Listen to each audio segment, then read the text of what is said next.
Hello friends, ഞാൻ ധർമ്മൻ. ഏകദേശം 3 മാസം മുൻപാണ് ഏസറിന്റെ അസ്പയർ 7 എന്ന് പറയുന്ന എൻട്രി ലെവൽ ഗെയിമിംഗ് ലാപ്ടോപ്പ് ഞാൻ അൺബോക്സ് ചെയ്തു. നിങ്ങൾ ആ വീഡിയോ കണ്ടിട്ടില്ലെങ്കിൽ ആദ്യം പോയി അത് കാണുക.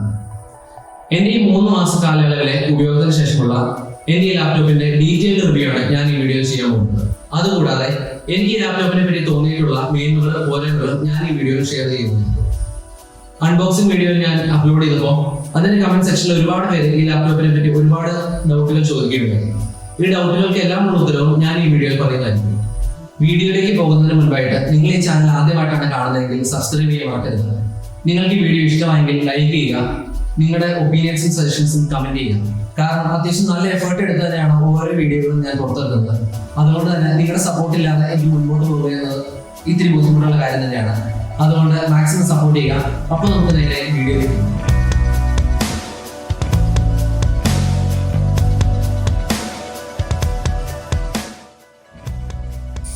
ആദ്യം തന്നെ നമുക്ക് ഈ ലാപ്ടോപ്പിന്റെ സ്പെക്സ് ഒന്ന് നോക്കാം.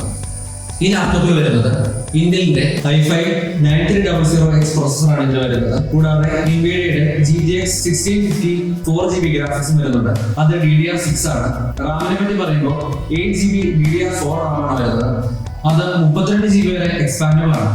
64 ബിറ്റിന്റെ വിൻഡോസ് 10 ഹോം ആണ് ഓപ്പറേറ്റിംഗ് സിസ്റ്റം ആയിട്ട് വരുന്നത്. 15.6 ഇഞ്ചിന്റെ 81.6% സ്ക്രീൻ ടു ബോഡി റേഷ്യോയുടെ ഡിസ്പ്ലേ നമുക്ക് ഇതിൽ വരുന്നുണ്ട്. ഈ ലാപ്ടോപ്പിന്റെ ലുക്സിനെ പറ്റി സംസാരിക്കുമ്പോൾ വളരെ മിനിമൽ ആയ സിമ്പിൾ ആയിട്ടുള്ള ഡിസൈൻ ആണ് ഈ ലാപ്ടോപ്പിൽ വരുന്നത്. അനാവശ്യമായ ശ്രദ്ധ ഒരിടത്തൊന്നും ആകർഷിക്കാത്ത, നിങ്ങൾ ഗെയിമർ ആണോ, ഗെയിം കളിക്കാനാണോ നിങ്ങളുടെ പരിപാടി, ഇങ്ങനെ കാര്യമൊന്നും ചോദിക്കാത്ത പ്രൊഫഷണൽ ആയിട്ടുള്ള ലുക്കുള്ള ലാപ്ടോപ്പ് തന്നെയാണ് ഏസറിന്റെ ആസ്പെക്ട് 7. എനിക്ക് പേഴ്സണലി വളരെ ഇഷ്ടമുള്ള ഒരു ഡിസൈൻ കൂടിയാണ്.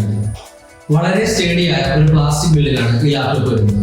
പ്ലാസ്റ്റിക് ബിൽഡ് ആയതുകൊണ്ട് തന്നെ വെയിറ്റ് റിഡക്ഷനിൽ അത് സഹായിച്ചിട്ടുള്ളതായി, എന്നാൽ ബിൽഡ് ക്വാളിറ്റിയിൽ ഒരു കുറവുള്ളതായി എനിക്ക് ഒരിക്കലും അനുഭവപ്പെട്ടിട്ടില്ല. ചാർക്കോൾ ഗ്രേ എന്ന് പറയുന്ന ഒരു മാറ്റ് ഫിനിഷ് കളറിലാണ് ഈ ലാപ്ടോപ്പ് വരുന്നത്. ഫിംഗർ പ്രിന്റ്സ് ഒക്കെ അട്രാക്റ്റീവ് എന്ന് കുറച്ച് പേര് എന്റെ ചോദിക്കുകയുണ്ടായി. അങ്ങനെ ഒരു പ്രശ്നം എനിക്ക് ഇതുവരെ തോന്നിയിട്ടില്ല. എപ്പോഴും അത്യാവശ്യം ക്ലീൻ ആയിട്ട് തന്നെയാണ് ലാപ്ടോപ്പ് ഇരിക്കുന്നത്. പ്രത്യേകിച്ച് നമ്മൾ കൂടുതൽ എഫേർട്ട് എടുത്ത് ക്ലീൻ ആക്കേണ്ട ഒരു ആവശ്യം എനിക്ക് തോന്നിയിട്ടില്ല. ഈ ലാപ്ടോപ്പിന്റെ ഡിസ്പ്ലേ പറ്റി പറയുകയാണെങ്കിൽ LED ബാറ്ററി ആയിട്ടുള്ള ഒരു TFT LCD ഡിസ്പ്ലേ ആണ് ഈ ലാപ്ടോപ്പിൽ വരുന്നത്. 15.6 ഇഞ്ച് വലുപ്പവും 81.6% സ്ക്രീൻ ടു ബോഡി റേഷ്യോ വരുന്ന ഒരു ഡിസ്പ്ലേ ആണ് ഇതിൽ വന്നിരിക്കുന്നത്. കളർ ആക്യുറസിയുടെ കാര്യത്തിൽ മാത്രമാണ് എനിക്ക് ഇത്തിരി പോരായ്മ ഈ ലാപ്ടോപ്പിന്റെ ഡിസ്പ്ലേയിൽ നിന്ന് തോന്നിയത്. 59% sRGB റേറ്റിംഗ് മാത്രമേ ഈ ലാപ്ടോപ്പിന്റെ ഡിസ്പ്ലേയിൽ വരുന്നുള്ളൂ. കഴിഞ്ഞ വർഷം ഇറങ്ങിയ ഏസറിന്റെ തന്നെ നൈട്രോ 5 എന്ന് പറഞ്ഞ ലാപ്ടോപ്പിലും ഈ സെയിം ഡിസ്പ്ലേ ആണ് വരുന്നത്. LGയിൽ നിന്നും സോഴ്സ് ചെയ്യുന്ന ഒരു ഡിസ്പ്ലേ ആയിട്ടാണ് എനിക്ക് ഈ ഡിസ്പ്ലേ പറ്റി അറിയാൻ കഴിയുന്നത്. ഗെയിമിങ്ങിനായാലും മറ്റ് ജനറൽ കണ്ടന്റ് കൺസംപ്ഷൻ ആയാലും വളരെ മികച്ച ഒരു ഡിസ്പ്ലേ തന്നെയാണ് ഇത്. മൂവീസ് കാണാനായാലും നമുക്ക് ഗെയിം കളിക്കുമ്പോഴായാലും ഈ കളർ ആക്യുറസിയുടെ കുറവ് വലിയ രീതിയിലൊന്നും നമ്മളെ എഫക്ട് ചെയ്യുന്നില്ല. പക്ഷെ 60,000 രൂപയുടെ താഴെ ഇതിനേക്കാൾ മികച്ചൊരു ഡിസ്പ്ലേ വരുന്ന ലാപ്ടോപ്പുകൾ വളരെ ചുരുക്കമാണ്. അതുകൂടി നമ്മൾ നോക്കേണ്ടതാണ്. പക്ഷെ ഫോട്ടോ എഡിറ്റിങ്ങിനും വീഡിയോ എഡിറ്റിങ്ങിനുമായിട്ട് ഈ ലാപ്ടോപ്പ് എടുക്കാൻ ഉദ്ദേശിക്കുന്നവർ നല്ലൊരു സെക്കൻഡറി ഡിസ്പ്ലേ ഇല്ല എന്നുണ്ടെങ്കിൽ ഞാൻ ഈ ലാപ്ടോപ്പ് അത്രയ്ക്ക് പ്രിഫർ ചെയ്യില്ല. ഒരേ ഒരു കാരണം ഇതിന്റെ സ്ക്രീനിന്റെ കളർ ആക്യുറസിയുടെ കുറവാണ്. നിങ്ങൾ ഈ ലാപ്ടോപ്പ് ഗെയിമിംഗ് പർപ്പസിനായിട്ടാണ് ഉപയോഗിക്കുന്നതെങ്കിൽ ഈ ഡിസ്പ്ലേ നിങ്ങൾക്ക് യാതൊരു പ്രശ്നം ഉണ്ടാക്കാൻ പോകുന്നില്ല. 60 Hz റിഫ്രഷ് റേറ്റ് വരുന്നുള്ളൂ. പക്ഷേ ഈ ഒരു സ്പെക്സും ഈ ഒരു വിലക്കും 60 Hz നൽകിയെന്നാണ് എൻ്റെ ഒരു വിശ്വാസം. കാരണം ഏറ്റവും നല്ല സെറ്റിംഗ്സിൽ 60 FPS ഇന്നത്തെ മോഡേൺ ഗെയിംസ് പുഷ് ചെയ്യാനേ ഈ ലാപ്ടോപ്പിന് സാധിക്കുള്ളൂ. അതിന് മുകളിലേക്കൊന്നും പോകാൻ അത്യാവശ്യം നല്ല ബുദ്ധിമുട്ട് തന്നെയായിരിക്കും. നിങ്ങൾ എഡിറ്റ് ചെയ്യുന്ന ഫുട്ടേജ് ഔട്ട്പുട്ട് എടുത്താൽ നിങ്ങൾ ഒരു നല്ല ഡിസ്പ്ലേയിൽ യൂസ് ചെയ്താൽ നിങ്ങൾക്ക് മനസ്സിലാവും ഇതിന്റെ കളർ ആക്യുറസി എത്രത്തോളം കുറവാണ്. വളരെ ബ്രൈറ്റ് ആയിട്ടുള്ള ഒരു ഡിസ്പ്ലേ തന്നെയാണ് ഏസർ ലാപ്ടോപ്പിൽ നൽകിയിരിക്കുന്നത്. ഡാർക്ക് ആയിട്ടുള്ള സിറ്റുവേഷൻ ആയാലും അത്യാവശ്യം വെൽ ലൈറ്റ് ആയിട്ടുള്ള റൂമിൽ ഡയറക്റ്റ് സൺലൈറ്റ് വരുമ്പോൾ പോലും നല്ല വ്യൂബിലിറ്റി വിസിബിലിറ്റി ഉള്ള ഡിസ്പ്ലേ തന്നെയാണ്. എനിക്കത് പല സാഹചര്യങ്ങളിലും വളരെ ഗുണപ്രദമായിട്ടുള്ളത്. അടുത്തതായി നമുക്ക് ഈ ലാപ്ടോപ്പിൽ വരുന്ന കണക്ടിവിറ്റി പോർട്ടുകളെ പറ്റി സംസാരിക്കും. ഈ ലാപ്ടോപ്പിന്റെ ഇടതുവശത്തായിട്ട് 2 USB 3.2 ഫസ്റ്റ് ജെൻ പോർട്ടുകളും ഒരു USB Type-C ഡാറ്റ ട്രാൻസ്ഫർ പോർട്ടുമാണ് വരുന്നത്. അതുകൂടാതെ ഒരു HDMI പോർട്ടും വരുന്നു. ഈ ലാപ്ടോപ്പിന്റെ വലതുവശത്തായിട്ട് ഒരു USB 2.0 പോർട്ടും ഹെഡ്ഫോൺ ജാക്കും നമുക്ക് കാണാൻ സാധിക്കും. ഇതുകൂടാതെ വലതുവശത്ത് ഏകദേശം മധ്യത്തിലായിട്ടാണ് ഈ ലാപ്ടോപ്പിന്റെ ചാർജിംഗ് പോർട്ട്. ഈ ലാപ്ടോപ്പിന്റെ കണക്ടിവിറ്റിയെ പറ്റി പറയുമ്പോൾ എടുത്തു പറയേണ്ട ഒരു കാര്യമാണ് ഇതിൽ വന്നിരിക്കുന്ന RJ45 ഇന്റർനെറ്റ് പോർട്ട്. ഒട്ടുമിക്ക ലാപ്ടോപ്പുകളിൽ ഇപ്പോൾ മിസ്സിംഗ് ആയിട്ട് പോകുന്ന ഒരു കാര്യമാണ് ഈ ഇന്റർനെറ്റ് പോർട്ട്. വൈഫൈ ഇല്ലെങ്കിൽ പോലും ഇന്റർനെറ്റ് കേബിൾ ഉണ്ടെങ്കിൽ വളരെ ഫാസ്റ്റ് ആയിട്ട് നെറ്റ് ആക്സസ് ചെയ്യാനുള്ള ഒരു സൊല്യൂഷനാണ് ഈ RJ45 ഇന്റർനെറ്റ് പോർട്ട്. ഈ ഒരു ലാപ്ടോപ്പിനെ പറ്റി സംസാരിക്കുമ്പോൾ ഏറ്റവും പ്രധാനപ്പെട്ട കാര്യമാണ് ഈ ലാപ്ടോപ്പിന്റെ പെർഫോമൻസ്. സ്പെക്സ് നോക്കുമ്പോൾ തന്നെ അറിയാം, ഈ വിലയ്ക്ക് കിട്ടാവുന്നതിനെ വെച്ച് ഏറ്റവും മികച്ച സ്പെക്സ് തന്നെയാണ് ഏസർ ലാപ്ടോപ്പ് പ്രൊവൈഡ് ചെയ്തിരിക്കുന്നത്. ഇന്റലിന്റെ 9th Gen i5 9300X പ്രോസസ്സറാണ് ഈ ലാപ്ടോപ്പിൽ വരുന്നത്. അതുകൂടാതെ NVIDIAയുടെ GTX 1650 4GB ഗ്രാഫിക്സ് കാർഡാണ് ഈ ലാപ്ടോപ്പിൽ ഇൻക്ലൂഡ് ചെയ്തിരിക്കുന്നത്. 512GB SSD സ്റ്റോറേജ് ആണ് ഈ ലാപ്ടോപ്പിൽ വരുന്നത്. 512GB എന്നത് എമൗണ്ട് കൊണ്ട് ഇത്തിരി കുറവാണ്. അത് ചിലർക്കെങ്കിലും ഒരു പോരായ്മയായിട്ട് തോന്നിയേക്കാം. ഒരുപാട് വീഡിയോസ് ഒക്കെ എക്സ്പോർട്ട് ചെയ്യുക അല്ലെങ്കിൽ ഒരുപാട് കാര്യങ്ങൾ കമ്പ്യൂട്ടറിൽ സ്റ്റോർ ചെയ്യുന്ന ആൾക്കാർക്ക് അതൊരു പ്രശ്നം തന്നെയാണ്. ഇതിന്റെ സ്റ്റോറേജ് എക്സ്പാൻഡബിൾ അല്ല, അപ്ഗ്രേഡബിൾ ആണ്. അതായത് നിങ്ങൾ ഇപ്പോഴുള്ള 512GB SSD മാറ്റി വെച്ചിട്ട് 1TB ഒരു SSD വെക്കുക എന്ന് മാത്രമാണ് ഇതിന്റെ സ്റ്റോറേജ് എക്സ്പാൻഡ് ചെയ്യാനുള്ള ഒരേ മാർഗം. സ്പെക്സിൽ നിന്ന് മനസ്സിലാവുന്ന പോലെ തന്നെ വളരെ മികച്ച ഒരു പെർഫോമൻസ് തന്നെയാണ് ഈ ലാപ്ടോപ്പ് പ്രൊവൈഡ് ചെയ്യുന്നത്. ഗെയിമിങ്ങിനായാലും വീഡിയോ എഡിറ്റിങ്ങിനായാലും വളരെ മികച്ച ഒരു പെർഫോമൻസ് തന്നെ എനിക്ക് ഈ ലാപ്ടോപ്പിൽ നിന്ന് ലഭിച്ചിട്ടുണ്ട്. 4K വീഡിയോസ് ഒക്കെ എഡിറ്റ് ചെയ്യുക എന്ന് പറയുന്നത് അത്യാവശ്യം ബുദ്ധിമുട്ടുള്ള ഒരു കാര്യം തന്നെയാണ്. ചെയ്യാം, എന്നാലും ഒരു മികച്ച വർക്ക് ഫ്ലോ ഒന്നും ഒരിക്കലും നിങ്ങൾക്ക് ഈ സ്പെസിൽ നിന്ന് ലഭിക്കില്ല. 1080p വീഡിയോസ് എഡിറ്റ് ചെയ്യാൻ വളരെ മികച്ച ഒരു ചോയ്സ് തന്നെയാണിത്. കളർ ആക്യുറസിയുടെ ഒരു പ്രശ്നം ഒഴിച്ചാൽ പെർഫോമൻസിന് ഭാഗത്തുനിന്ന് നിങ്ങൾക്ക് യാതൊരു ഫ്ലോസും ഉണ്ടാകത്തില്ല. ആകെ എനിക്ക് പ്രീമിയം പ്രോ ഉപയോഗിച്ചപ്പോൾ റെൻഡറിംഗ് സ്പീഡ്സ് വളരെ നല്ലതാണ്. എക്സ്പോർട്ട് ചെയ്യാനും ഒരുപാട് സമയമൊന്നും എടുക്കുന്നില്ല. 1080p പ്ലേ ബാക്ക് ചെയ്യുമ്പോൾ ഇടയ്ക്കിടയ്ക്ക് വളരെ കുറച്ച് സമയങ്ങളിൽ മാത്രം മൈനർ ലാഗുകൾ എനിക്ക് ഫീൽ ചെയ്തിട്ടുണ്ട്. പക്ഷെ അതൊരു ഡീൽ ബ്രേക്കർ ആയിട്ടൊന്നും എനിക്ക് ഒരിക്കലും ഫീൽ ചെയ്തിട്ടില്ല. ഗെയിമിങ്ങിന്റെ കാര്യത്തിനെ പറ്റി സംസാരിക്കുമ്പോൾ ഇപ്പോൾ നമുക്ക് ലഭിക്കുന്ന മോഡേൺ AAA ടൈറ്റിൽസ് എല്ലാം തന്നെ ഒരു മീഡിയം ടു ഹൈ സെറ്റിംഗ്സിൽ ഷാഡോ ക്വാളിറ്റി ഒക്കെ മിനിമം ആക്കിയിട്ട് 60 FPS ഈസി ആയിട്ട് ഹീറ്റ് ചെയ്യുന്നുണ്ട്. പക്ഷേ ഹൈ അൾട്രയിലൊക്കെ എല്ലാ സെറ്റിംഗ്സും മാക്സ് ചെയ്തിട്ടുണ്ടെങ്കിൽ ഒരു 40 to 45 FPS ഒക്കെ നമുക്ക് ലഭിക്കുന്നുള്ളൂ. എന്നാലും ഈ വിലയ്ക്കും ഈ സ്പെക്സിനും അത് നല്ല മികച്ച ഒരു പെർഫോമൻസ് തന്നെയാണ്. ഒരു ഹാർഡ് ഡിസ്ക് വരുന്നതിനേക്കാൾ ഏതൊരു ലാപ്ടോപ്പിൽ ഞാൻ പ്രിഫർ ചെയ്യുന്നത് ഒരു SSD സ്റ്റോറേജ് ആണ്. കാരണം മെക്കാനിക്കൽ പാർട്സ് കുറവാണ്, അതുകൊണ്ട് തന്നെ കംപ്ലൈന്റ് ആവാനുള്ള സാധ്യത കുറവാണ്. സ്പീഡ് ഹാർഡ് ഡിസ്കിനേക്കാൾ 10 times ഫാസ്റ്റർ ആണ്. ഏകദേശം ബൂട്ട് ആവുന്നതും ഷട്ട് ഡൗൺ ആവുന്ന സ്പീഡ് പറയാനില്ല, വളരെ മികച്ച സ്പീഡുകൾ തന്നെയാണ് നമുക്ക് ലഭിക്കുന്നത്. ബൂട്ടായി വരാൻ ഏകദേശം വെറും 7 സെക്കൻഡ് മാത്രമേ സമയം എടുക്കുന്നുള്ളൂ. ഷട്ട് ഡൗൺ ആവാനാണെങ്കിൽ അതിനേക്കാൾ കുറച്ച് സമയം മതി. ഡെയിലി ടാസ്കുകൾക്കും മറ്റ് ബ്രൗസിങ്ങോ അല്ലെങ്കിൽ നമ്മൾ ബേസിക് ആയിട്ടുള്ള കാര്യങ്ങളൊക്കെ ചെയ്യുമ്പോൾ ലാപ്ടോപ്പ് ഈസ് ജസ്റ്റ് ഫ്ലോലെസ് അങ്ങനെ തന്നെ പറയേണ്ടിയിരിക്കും. ഈ ലാപ്ടോപ്പിന്റെ ബാറ്ററി ഡ്രെയിനിനെ പറ്റിയും ചാർജിംഗ് സ്പീഡിനെ പറ്റിയും സംസാരിക്കുകയാണെങ്കിൽ വളരെ മികച്ച ഒരു ബാറ്ററി എഫിഷ്യൻസി തന്നെയാണ് നമുക്ക് ഈ ലാപ്ടോപ്പിൽ കാണാൻ സാധിക്കുന്നത്. ചാർജ് ആവാൻ 10% നിന്ന് 100% എത്താൻ ഏകദേശം 1 മുതൽ 1.5 മണിക്കൂർ വരെയാണ് എടുക്കാറുള്ളത്.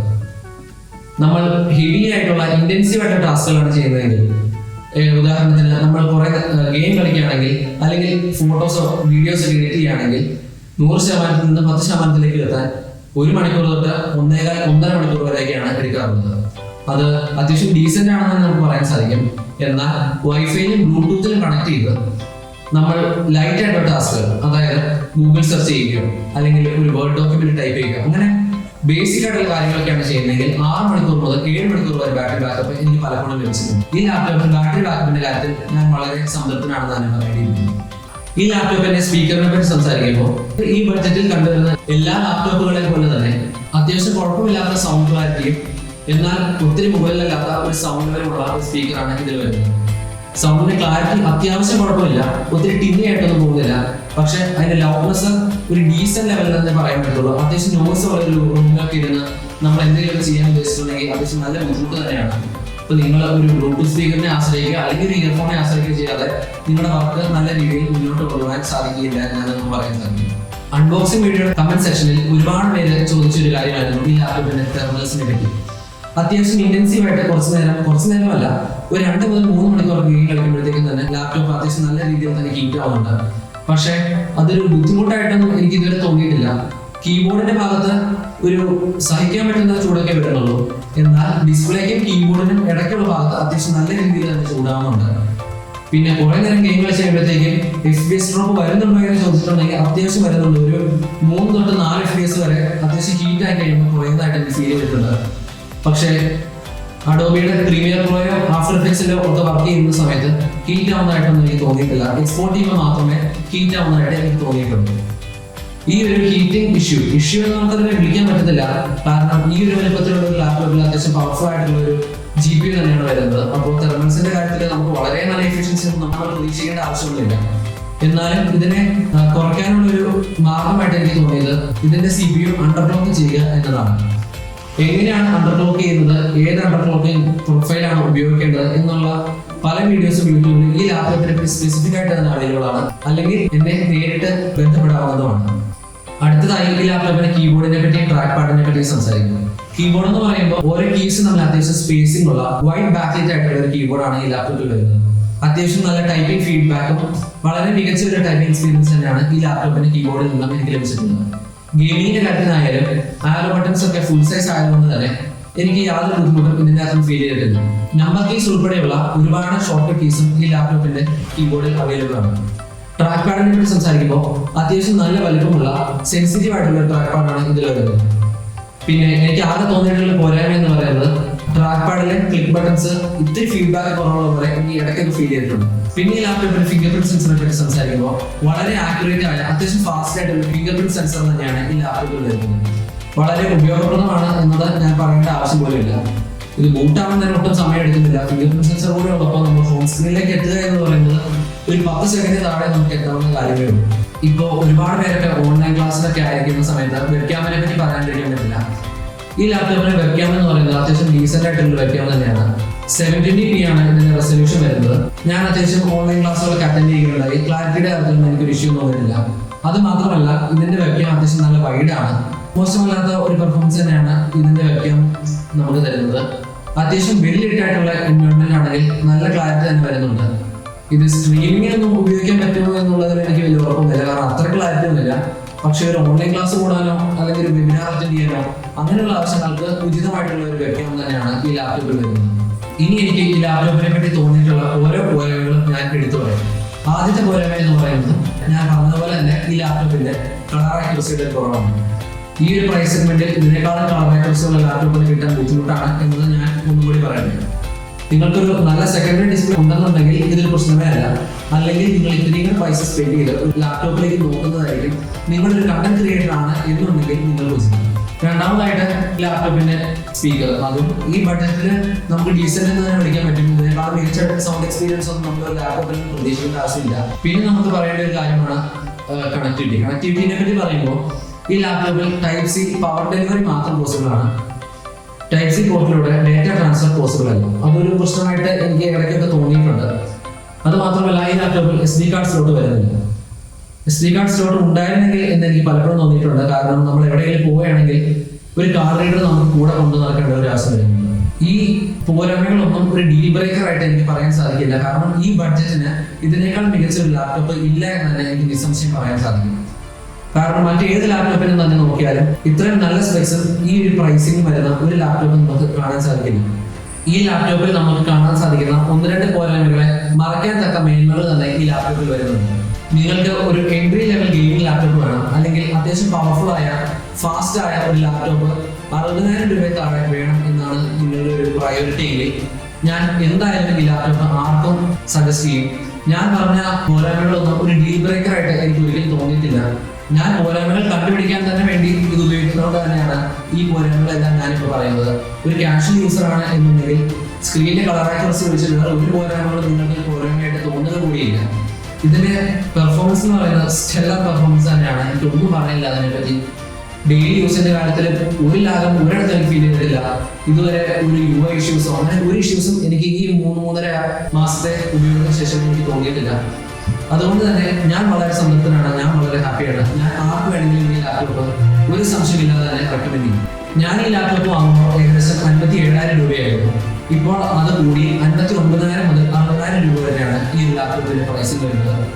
ഫ്ലിപ്കാർട്ടിലും ഏസറിന്റെ ഒഫീഷ്യൽ സ്റ്റോറിലും ഈ ഒരു ലാപ്ടോപ്പ് അവൈലബിൾ ആണ്. ഈ ലാപ്ടോപ്പിന്റെ ലിങ്ക് എല്ലാം ഞാൻ ഡിസ്ക്രിപ്ഷനിൽ കൊടുക്കുന്നതായിരിക്കും. നിങ്ങൾക്ക് ഇതിനെപ്പറ്റി കൂടുതലായിട്ട് എന്തെങ്കിലും അറിയണമെന്നുണ്ടെങ്കിൽ കമന്റ് ബോക്സിൽ കമന്റ് ചെയ്യുക, അല്ലെങ്കിൽ എനിക്ക് ഇൻസ്റ്റാഗ്രാമിൽ മെസ്സേജ് അയക്കുക. എല്ലാത്തിനും ഞാൻ ഉത്തരം തരുന്നതായിരിക്കും. നിങ്ങൾക്ക് എൻ്റെ ഈ വീഡിയോ ഇഷ്ടമായെങ്കിൽ എൻ്റെ ചാനൽ സബ്സ്ക്രൈബ് ചെയ്യാൻ മറക്കരുത്. നിങ്ങൾക്ക് ആർക്കെങ്കിലും ഉപകാരപ്പെടുമെന്ന് തോന്നുന്നുണ്ടെങ്കിൽ ഷെയർ ചെയ്യുക. നിങ്ങൾക്ക് ഈ വീഡിയോ ഇഷ്ടമായെങ്കിൽ ലൈക്ക് ചെയ്യുക. കൂടുതൽ വീഡിയോകളുമായി ഉടൻ തന്നെ കാണാം. This is Nirmal signing.